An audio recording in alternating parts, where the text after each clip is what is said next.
I had barely set my keys on the counter when I called out, "Hey, I'm home." My voice bounced off the silent walls, but there was no answer. I glanced at my phone. The screen lit up with her message from 30 minutes ago. "I'm home. Just relaxing. Don't wait up." I frowned. Something about the emptiness pressed against me, a subtle unease curling in my stomach. I dropped my bag by the door and wandered through the house. The living room was neat, too neat. Cushions perfectly aligned, magazines stacked with geometric precision. I noticed her favorite mug was gone, the faint scent of coffee replaced by an odd, sterile scent. The faint hum of the refrigerator was the only sound. Strange. I murmured to myself. Maybe she had stepped out? But then why text me that she was home? I picked up my phone again, trying to brush away the suspicion creeping in. Maybe she's in the backyard. I told myself. I opened the sliding door, and the garden greeted me with sunlight and emptiness. No one, just the soft rustle of leaves in the wind. My heartbeat started to quicken, irrational yet insistent. By the time I dialed her number, a cold knot had settled in my chest. Ringing, ringing. "Hey, where are you?" I asked when she picked up, forcing calm into my voice. "Oh, I'm just out for a walk," she said, a slight laugh in her tone that didn't quite reach her eyes. "Didn't I say I needed some air?" "You said you were home." My words came out sharper than intended. "Yeah, but plans change. Sorry." Something in the casualness of it made my stomach twist. "Okay, see you soon?" "Sure, love. Don't wait up," she said, hanging up before I could respond. I paced the living room, mind racing. Every detail.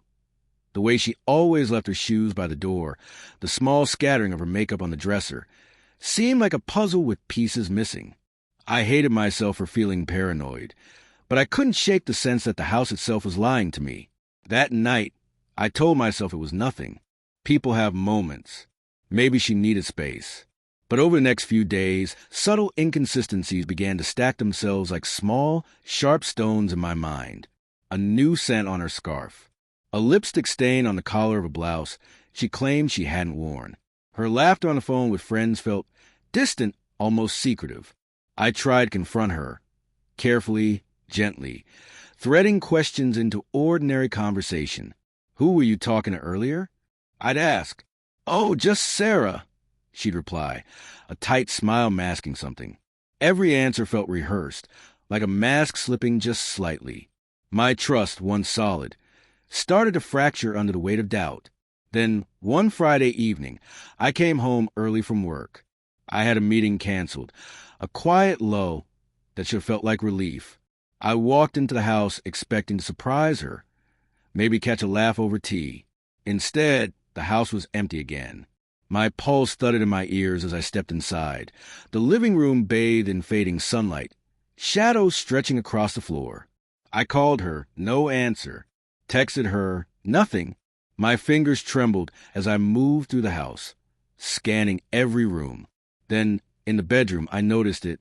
Her purse was gone, and the small photo of us on the nightstand.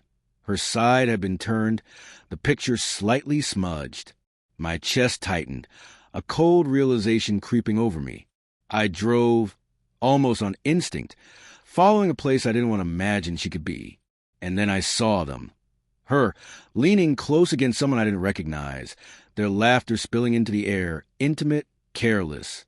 My hands gripped the steering wheel until my knuckles burned.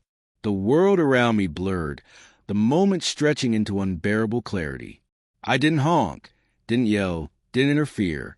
I just sat there, heart breaking and slow, excruciating increments, watching the life I thought we shared dissolve before me. Everything, the smiles, the promises, the quiet evenings on the couch, suddenly felt like a lie crafted with precision. Driving back home, my thoughts spiraled. How do you reclaim trust when it's been shredded? When someone you love so completely chooses someone else, not just once, but repeatedly, hiding the truth in plain sight. By the time I reached the front door, I was numb.